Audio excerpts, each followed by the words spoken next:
My problem with most pro-lifers is that they don't seem to build their view from basic reason. They just give themselves weak starting points without deep thought.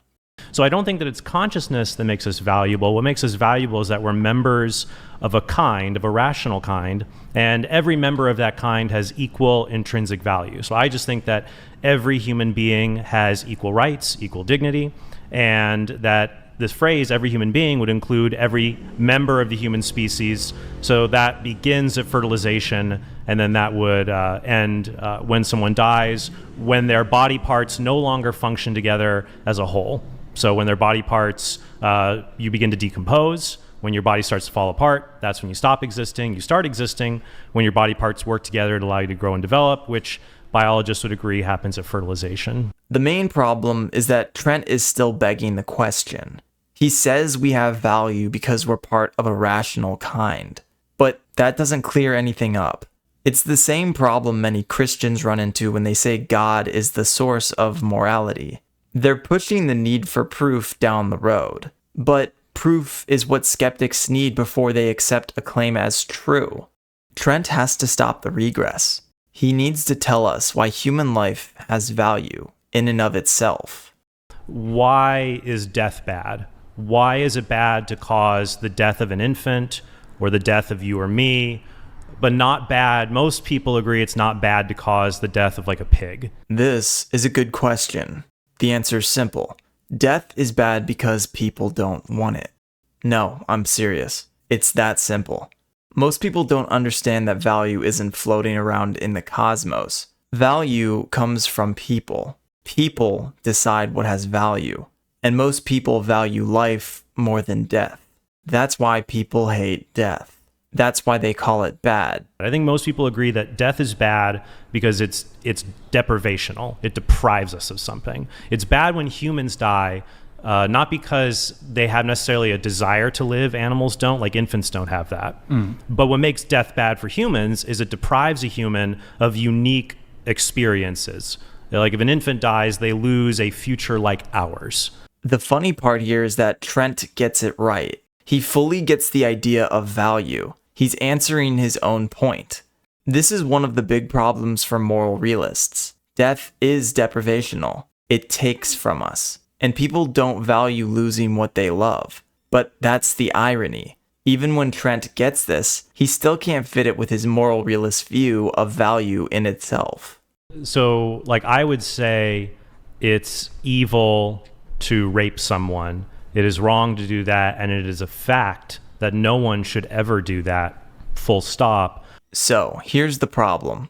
Trent is using words the wrong way.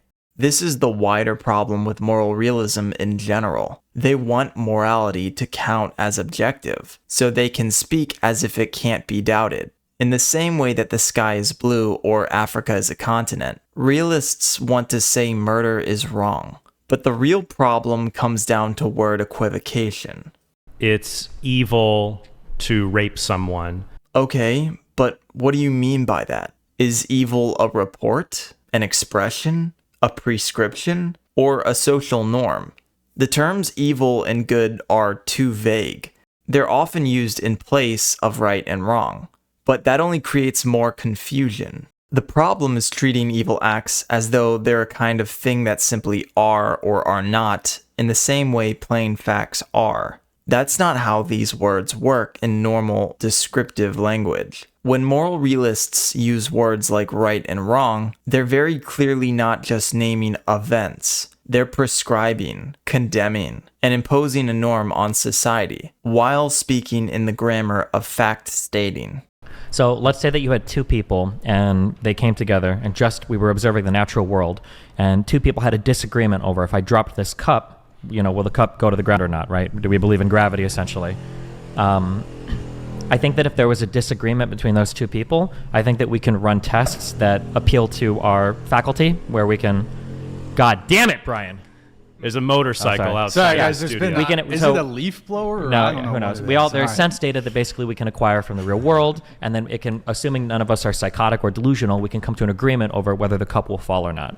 If two of us were to analyze a situation, we can say like the rape of kids because that's a pretty obviously wrong one for most people. But if we go into hairier situations, like say Kyle Rittenhouse defending himself, there's a disagreement there over whether or not you might have a right to kill somebody based on them attacking you. How do you observe the disagreement? Like Right.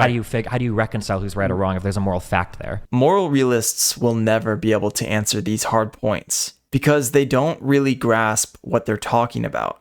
The husband strikes the woman to discipline her. Right. Two people come together and they say, I disagree on whether or not that's right or wrong. Where is the moral fact? How do you actually determine concretely who is right or wrong? Because for historical fact, the answer is there, right? Somehow there's some piece of evidence you could find to prove, yes, this did happen or no, this didn't. But for a moral dispute, how do you reconcile that between two different people who disagree?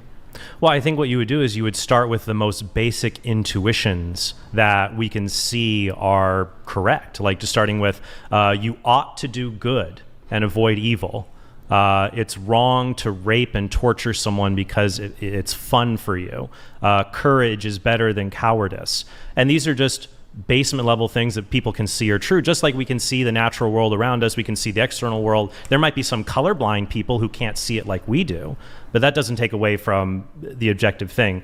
Trent hasn't thought deeply enough about this. He appeals to intuitions without realizing that they're not a coherent justification. He can use all the loaded language he wants, but notice what's happening. Why use that wording? Is it there to make the case stronger, or is it there to tug on the crowd's heartstrings? Take away the disgust and outrage, and the examples don't do real work. They don't prove objectivity. They only make more people nod along. At the end of the day, he's still saying things are wrong because people take them to be wrong, not because there's some independent objective standard being used. I do have a concern, like when you say I am intuition pumping, I agree with you. People can have misleading examples. I'm trying to keep the language very clear here. But I would say the way you use the term makes it sound like intuition pumps are bad. That's not traditionally how the term is used. Intuition pumping, in the sense Destiny means it, is bad. Because right now, Trent is deploying it rhetorically to emotionally sway the audience. The problem isn't that people have emotions or preferences. The problem is treating those emotional reactions as if they justify an objective moral standard. They don't. So the issue isn't the language being strong by itself. It's using emotionally loaded examples in place of an argument. Here's what I think honestly happens in these. It doesn't have to just be abortion. It can be any moral dispute. Sure. We'll say is, all right, here's moral issue X. You have your view, I have my view.